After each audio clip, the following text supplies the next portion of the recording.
നടിയെ ആക്രമിച്ച കേസിലെ രണ്ടാം പ്രതി മാർട്ടിൻ ആന്റണിയുടെ അധിക്ഷേപ വീഡിയോയ്ക്കെതിരെ അതിജീവിത. തനിക്ക് നേരിട്ട അതിക്രമത്തിന് പിന്നാലെ പരാതിപ്പെട്ടതാണ് താൻ ചെയ്ത തെറ്റെന്ന് നടിയുടെ വൈകാരിക പ്രതികരണം. സമൂഹമാധ്യമ പോസ്റ്റിലൂടെയാണ് നടിയുടെ പ്രതികരണം ഉണ്ടായത്. വിഷ്ണു സുരേഷാണ് ചേരുന്നത് വിവരങ്ങളുമായി. വിഷ്ണു, തനിക്ക് നീതി ലഭിച്ചില്ല എന്ന് അതിജീവിത തന്നെ പറയുന്നു. ഒപ്പം ഇപ്പോൾ വരുന്ന ആ പോസ്റ്റ് കാണുമ്പോൾ വല്ലാത്തൊരു നിസ്സഹായത അതിൽ കാണുന്നുണ്ട്. താൻ പരാതി നൽകിയതാണ്, അതായത് നീതിന്യായ വ്യവസ്ഥയെ സമീപിച്ചതാണ് തന്റെ തെറ്റ്, അതാണോ എന്നുള്ളൊരു ചോദ്യം കൂടി സമൂഹത്തിനു നേരെ വയ്ക്കുന്നത് പോലുണ്ട്. മറ്റെന്തെല്ലാം കാര്യങ്ങൾ നടി ഇതിൽ പറയുന്നുണ്ട്?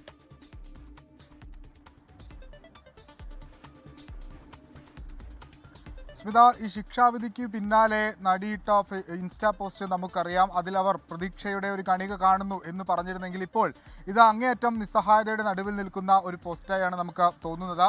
ഞാൻ ചെയ്ത തെറ്റ് എന്ന് പറഞ്ഞാണ് ഇൻസ്റ്റാഗ്രാം പോസ്റ്റ് തുടങ്ങും തന്നെ. എനിക്കെതിരെ ഒരു അതിക്രമം നടന്നപ്പോൾ അതപ്പോൾ തന്നെ പോലീസിൽ പറഞ്ഞ് നിയമ നടപടി വേണമെന്നാവശ്യപ്പെട്ട് താൻ മുന്നോട്ട് പോയി. അന്നേ സംഭവിച്ചതെല്ലാം വിധിയാണെന്ന് സമാധാനിച്ച് ആരോടും ഒന്നും പറയാതെ ഇരിക്കണമായിരുന്നു. പിന്നീട് എപ്പോഴെങ്കിലും ആ വീഡിയോ പുറത്തു വരുമ്പോൾ ഇതെന്തുകൊണ്ട് അന്നേ പോലീസിൽ പരാതിപ്പെട്ടില്ല എന്ന് കുറ്റപ്പെടുത്തുന്നവരോട് എന്തു പറയണമെന്നറിയാതെ ആത്മഹത്യ ചെയ്യണമായിരുന്നു തുടങ്ങിയ വൈകാരിക പ്രതികരണമാണ് നടി ഇതിൽ പങ്കുവച്ചിരിക്കുന്നത്. അതിൽ പ്രധാനപ്പെട്ട കാര്യം, കഴിഞ്ഞ ദിവസങ്ങളിലാണ് ഈ കേസിലെ രണ്ടാം പ്രതിയായ മാർട്ടിൻ ആന്റണിയുടെ ഒരു വീഡിയോ, അയാൾ തന്നെ സംസാരിക്കുന്ന ഒരു വീഡിയോ വ്യാപകമായി പ്രചരിച്ചത്. ആ വീഡിയോയിൽ ഒന്നടങ്കം നടിയെ കുറ്റപ്പെടുത്തിക്കൊണ്ടുള്ള പരാമർശങ്ങളാണ് ഉണ്ടായത്. അത് വ്യാപകമായി ഷെയർ ചെയ്യപ്പെടുകയും ചെയ്തിരുന്നു. പല ആളുകളും അതാണ് സത്യമെന്ന രീതിയിലൊക്കെ പോസ്റ്റ് അടക്കം ചെയ്യുന്ന സാഹചര്യമുണ്ടായി. പിന്നീട് നടി തന്നെ ഇക്കാര്യം മുഖ്യമന്ത്രിയെ ശ്രദ്ധയിൽപ്പെടുത്തുകയും മുഖ്യമന്ത്രി നിർദ്ദേശം നൽകി സൈബർ പോലീസ് മാർട്ടിനെതിരെ കേസെടുക്കുകയും ചെയ്തിരുന്നു. ആ പോസ്റ്റിനെ അടിസ്ഥാനപ്പെടുത്തിയാണ് ഇപ്പോൾ ഈ വന്നിരിക്കുന്ന പ്രതികരണം. ആ വീഡിയോ എടുത്തത് താനാണ് എന്നുകൂടി പറയാമായിരുന്നു എന്ന് പറഞ്ഞ് നടി അവസാനിപ്പിക്കുന്നു. ഒപ്പം താനൊരു അതിജീവിതയുമല്ല, ഇരയുമല്ല, ഒരു മനുഷ്യജീവി മാത്രമാണ്, ജീവിക്കണം, അല്ലെങ്കിൽ എന്നെ ജീവിക്കാൻ അനുവദിക്കൂ എന്ന് പറഞ്ഞ് അവർ ഈ പോസ്റ്റ് അവസാനിപ്പിക്കുകയാണ്. നിസ്സഹായതയുടെ പരകോടിയിൽ നിന്നുള്ള ഒരു ഇൻസ്റ്റാഗ്രാം പോസ്റ്റ്, ഒരു പ്രതികരണം എന്ന് മാത്രമേ ഇതിനെ കണക്കാക്കാനാകൂ. നമുക്കറിയാം, കഴിഞ്ഞ 7.5 വർഷം അവർ നടത്തിയ ഒരു പോരാട്ടമുണ്ട്. പലയിടങ്ങളിലും പല സമയത്തും അവർ വീണുവന്ന് പോകുമെന്ന് വിചാരിച്ചെടുത്തു നിന്നാണ് അവർ ഉയർത്തെഴുന്നേറ്റ് വന്ന് ഈ പോരാട്ടം അങ്ങേയറ്റം ശക്തമായി മുന്നോട്ട് കൊണ്ടുപോയത്. സുപ്രീം കോടതി വരെ അവർ പോയി നീതി ലഭിക്കുമെന്ന പ്രതീക്ഷയോടുകൂടി. പക്ഷേ കഴിഞ്ഞ ദിവസം ഈ കേസിന്റെ ശിക്ഷാവിധി പ്രഖ്യാപിച്ച ഘട്ടത്തിൽ അവർ തന്നെ ഫേസ്ബുക്ക്, ഇൻസ്റ്റയിലൂടെ പങ്കുവച്ചത് പൂർണ്ണ നീതി ലഭിച്ചിട്ടില്ല, ഇനിയും പോരാട്ടം തുടരുമെന്നാണ്. പക്ഷേ ഇപ്പോൾ വരുന്ന ഈ നടക്കുന്ന പ്രചരണങ്ങളൊക്കെ അവരെ വല്ലാതെ തളർത്തിയിരിക്കുന്നു, മാനസികമായി ഒരുപാട് ബുദ്ധിമുട്ടിച്ചിട്ടുണ്ട്. ആ പശ്ചാത്തലത്തിലാണ് ഇത്തരത്തിലൊരു ഇൻസ്റ്റാ പോസ്റ്റ് വരാനുള്ള സാധ്യത. അവർ നേരത്തെ ഞാനൊരു അതിജീവിതയാണ് എന്ന് പറഞ്ഞ് മുന്നോട്ട് വന്ന സ്ത്രീയാണ് ഇപ്പോൾ വ്യക്തമാക്കുന്നത്.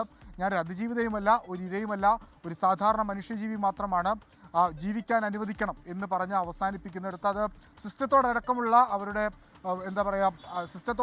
അവരുടെ ഒരു നിസ്സഹായത അല്ലെങ്കിൽ അവരുടെ ഒരു വിയോജിപ്പ് അടക്കമുള്ള കാര്യങ്ങളാണ് ആ ഇൻസ്റ്റാഗ്രാം പോസ്റ്റിൽ സൂചിപ്പിക്കുന്നത്. സർക്കാരാകട്ടെ ഈ വിഷയവുമായി ബന്ധപ്പെട്ട് ഇപ്പോൾ അപ്പീൽ ഹർജി നൽകാനുള്ള നടപടിയിലേക്കൊക്കെ പോകുകയാണ്. ഇനിയും അവരും ഇതിനൊപ്പം ഉണ്ടാകുമോ ഇല്ലയോ എന്നുള്ള പ്രധാനപ്പെട്ട ചോദ്യങ്ങളൊക്കെ ഉയരുന്നുണ്ട്. Smitha, not a victim, not a survivor, just a simple human being, let me leave.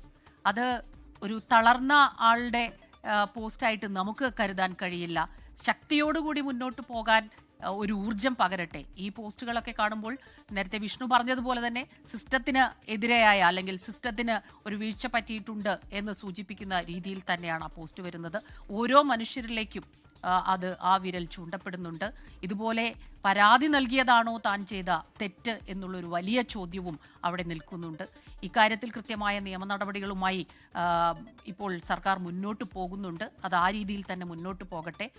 നീതി ലഭിച്ചേ പറ്റൂ എന്നുള്ള ഒരു വിശ്വാസവുമുണ്ട്. എല്ലാവരും ഒപ്പമുണ്ട്. തളരാതെ മുന്നോട്ട് പോകാൻ കരുത്ത് ഉണ്ടാകട്ടെ. വിഷ്ണു സുരേഷാണ് വിശദാംശങ്ങൾ നമുക്ക് നൽകിയത്.